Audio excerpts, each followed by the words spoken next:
Merhaba arkadaşlar, mutfağıma ve kanalıma hoş geldiniz. Bugünkü tarifim 8 adet yani 1 kilo butla tam 3 çeşit yemek hazırlayacağız. Tavuğu haşlayacağız suyuyla, biraz çorba, biraz pirinç pilavı, biraz da böyle soslu bir tavuk pişireceğiz. Müthiş oluyor. Hemen önce tavukları haşlayarak başlayayım. Önce bir tencerenin içerisine ilk önce tavuğu çok pişirmeden haşlayacağız ki suyunu alalım. Onunla diğer yemeklerimizi hazırlamak için hem de tavuğu birazcık pişirmiş oluyoruz. Tam 1 kilo yani 8 tane kadar tavuk but kullanıyorum. Hemen hemen 6, 7, 8 kişiye kadar yeterli bir menü hazırlayacağım. Üzerine geçene kadar da su ilave ediyorum.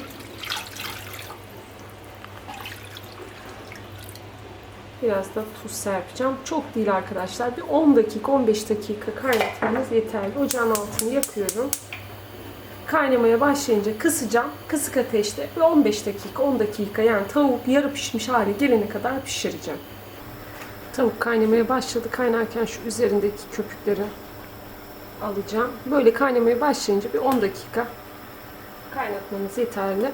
Maksat tavuğun birazcık suyu ve yağı çıksın ki çorba ve pilav için kullanalım. Tam 10 dakika, 15 dakika arası kaynatıp alacağım.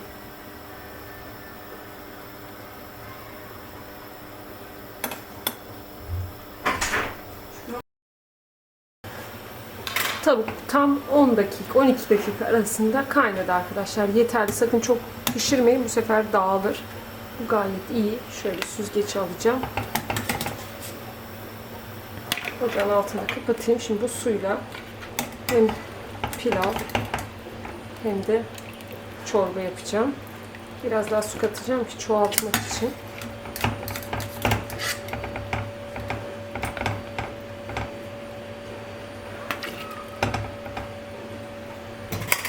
Bakın çok pişmedi. Böyle yarı pişmiş bir halde. Şimdi suyun üzerine şöyle hemen hemen yarım litre daha su koyayım. Biraz daha koydum mu? Şimdi arka tarafı alayım. Bu orada kaynasın. Ben hemen bir taraftan da tavuğu soslayayım. Hemen tavuğu soslayayım arkadaşlar. Şöyle bir diş sarımsağı rendeliyorum. Sarımsak katmanızı tavsiye ederim. Çok güzel yakışıyor. Daha fazla bile katabilirsiniz seviyorsanız. Birer çay kaşığı, çok aşırı baharatlandırmayacağım. Kekik, kırmızı toz biber, kimyon, yarım çay kaşığı karabiber. Ben bir de Osmanlı baharatı diye bir baharat var. Bilenler biliyordur. Yoksa kullanmayabilirsiniz. Varsa bir çay kaşığı da ondan. Çok olmadan şöyle küçük çay bardağıyla yarım çay bardağı da zeytinyağı. Şimdi bunları güzelce karıştırayım. Biraz da tuzu unutuyordum.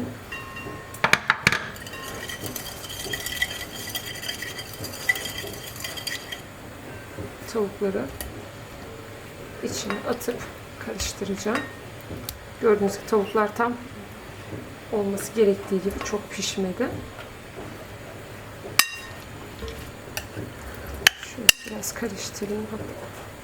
Elimle karıştırsam daha iyi ama biraz sıcak. Çok böyle aşırı soslu olmasını istemiyorum. Şimdi ocağın başına geçeyim. Önce soğanları, sonra patates, tavuğu böyle dizeceğim tencereye.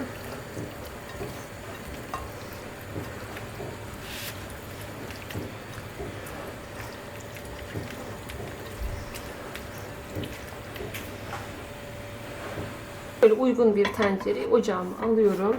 Alt kısmına ilk önce şöyle soğanı doğradım. Alt kısma koyuyorum. Bu soğanı koyarsanız yansa bile böyle birazcık dibine bile tutsa soğanlar yanacaktır. Tavuğa geçmeyecek hem de kokusunu versin. Güzel bir tat veriyor. Hemen hemen bir tane büyüklerinden kuru soğan kullandım. İyice yayıyorum. Tavukları şöyle dizeceğim.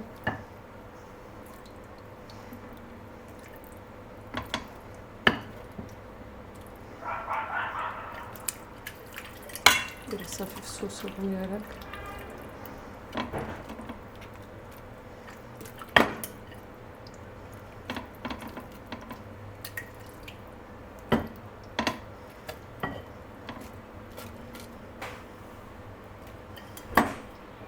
Şu kalıbı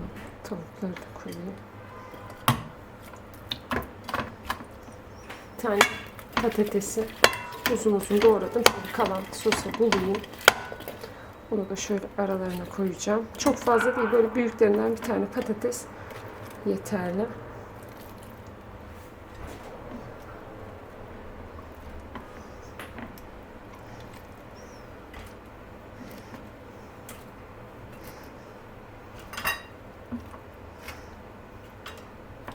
Hiç su falan katmayacağız. Kendi suyuyla gayet güzel pişecek. Şu dibinde kalan sosu da hafif döküyorum. Daha hafif tuz dökeyim. Daha iyi pişmesi için. Şimdi kapağını kapatacağım arkadaşlar. Şu arka tarafı alayım.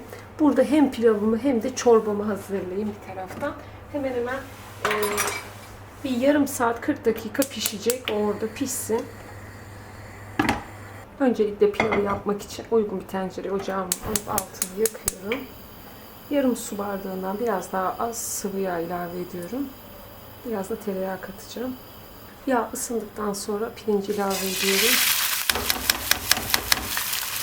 3 su bardağı plastik bardaklarla şöyle pirinç ıslatmıştım. Şimdi pirinci güzelce bir kavuracağım.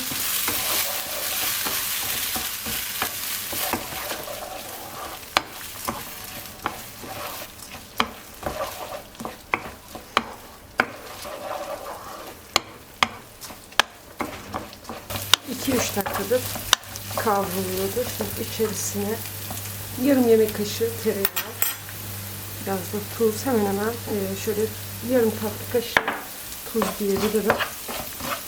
Tavuk suyunda da olduğu için fazla katmayacağım.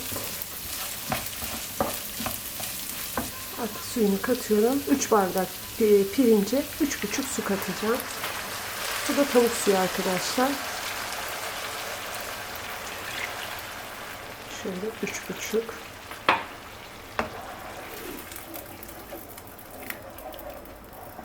Altını biraz yükseğe açayım. Kaynayınca kısacağım.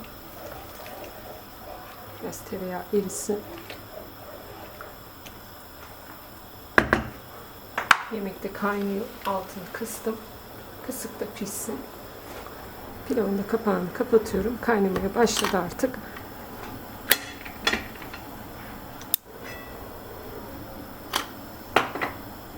Altını kısayım, pilav pişsin. Hemen ardından çorbayı yapacağım. Pilav artık iyice suyunu çekti. Böyle bir çıt çıt sesler geliyor.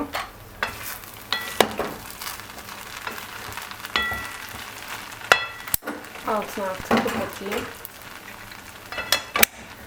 Böyle bir karıştıracağım. Ben böyle bir kere pilavı karıştırıyorum.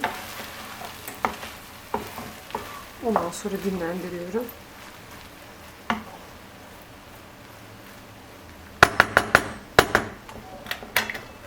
Üzerine şöyle bir havlu kağıt sereceğim ki üstündeki buharlar pilava düşüp hamurlaştırmasın pilavı. Şimdi bunu buradan alayım. Hemen çorbayı yapmaya başlayayım. Şimdi tekrar tavuğu haşladım. Tencereyi öyle çok yıkamadım. Sadece bir kere çalkaladım. Önüme alıyorum. Şu yarım çay bardağının az zeytinyağı. Yarım yemek kaşığı tereyağı. Ocağın altını tekrar yakıyorum. Tavuğu da arada sırada şöyle kontrol ediyorum arkadaşlar. Dilimi tutmasın diye. Neredeyse 10-15 dakikaya pişer. Onu da pişsin. Ben ardından şöyle 2 yemek kaşığı, çok tepeleme olmadan un ilave ediyorum. Unun kokusu çıkana kadar kavuracağım. Şehriyeli bir çorba hazırlıyorum arkadaşlar. Şehriyeli tavuk çorbası, yani tavuk suyu çorbası hazırlıyorum.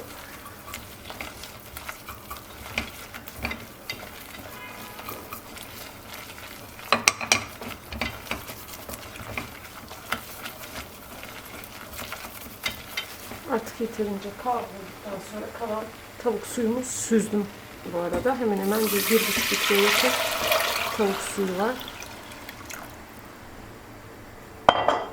Altını yükseğe açıyorum. Şu ara ara karıştırarak kaynatacağım. Eğer vaktiniz koyu olursa su ilavesi yapabilirsiniz. Hemen hemen 1 litreden biraz fazla, 1,5 litreye yakın tavuk suyu vardır arkadaşlar.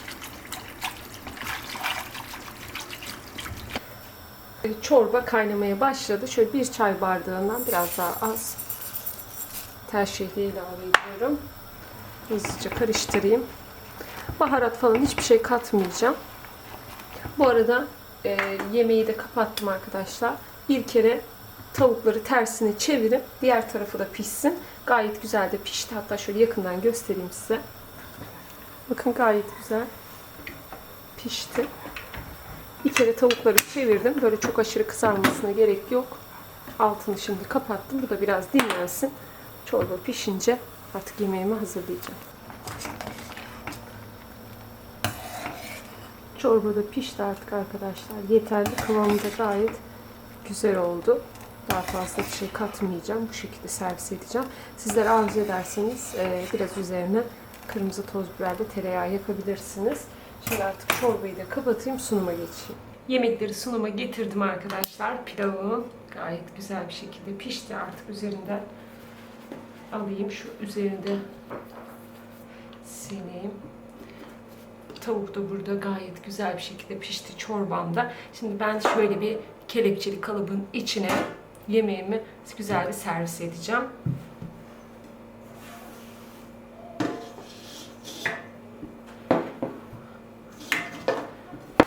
Pilavı şöyle dökeyim. Siz arzu ettiğiniz gibi bir sunum hazırlayabilirsiniz.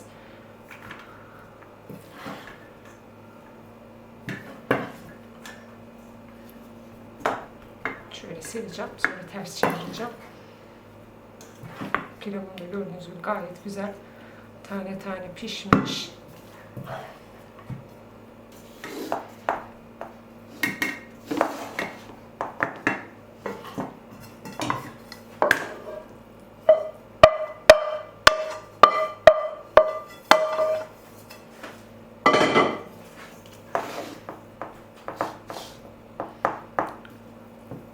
Bastırıp düzgün bir şekilde çıksın.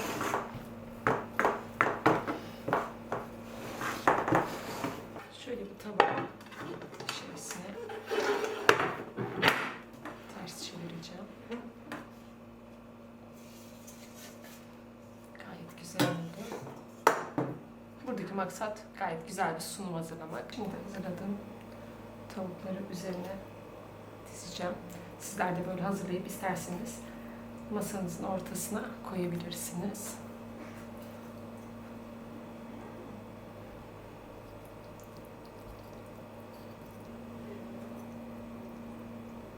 Patateslerden de şöyle bırakacağım. Alt tarafı çok güzel soğanları falan arkadaşlar.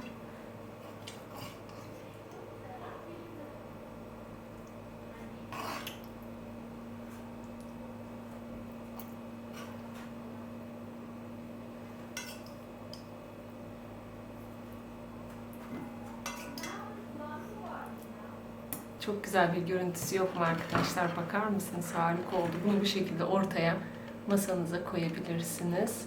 Çok lezzetli gözüküyor. Mutlaka deneyin. Böyle özellikle bu soğanın kokusu falan müthiş bir şekilde mutfağa sardı. Denedikten sonra zaten bana hak vereceksiniz. Hemen şöyle servis tabağına alıp videomu bitireceğim. Çorbam da hemen burada. Çorbayı da bir servis tabağına alacağım. Şöyle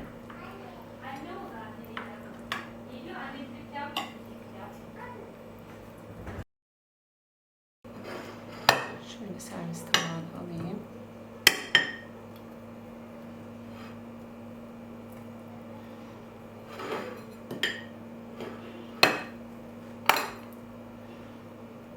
Görüntüsü çok güzel arkadaşlar.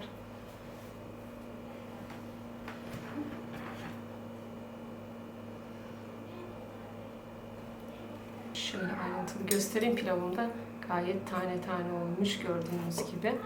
Şimdi bunun sunumunu bitirip hemen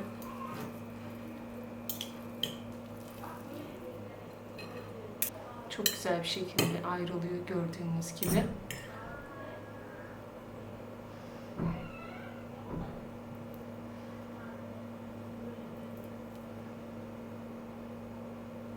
Çorbayı Çorbayı da servis tabağına alıp artık videomu bitireceğim. Çorbası, pilavı, ana yemeği müthiş bir menü oldu bence.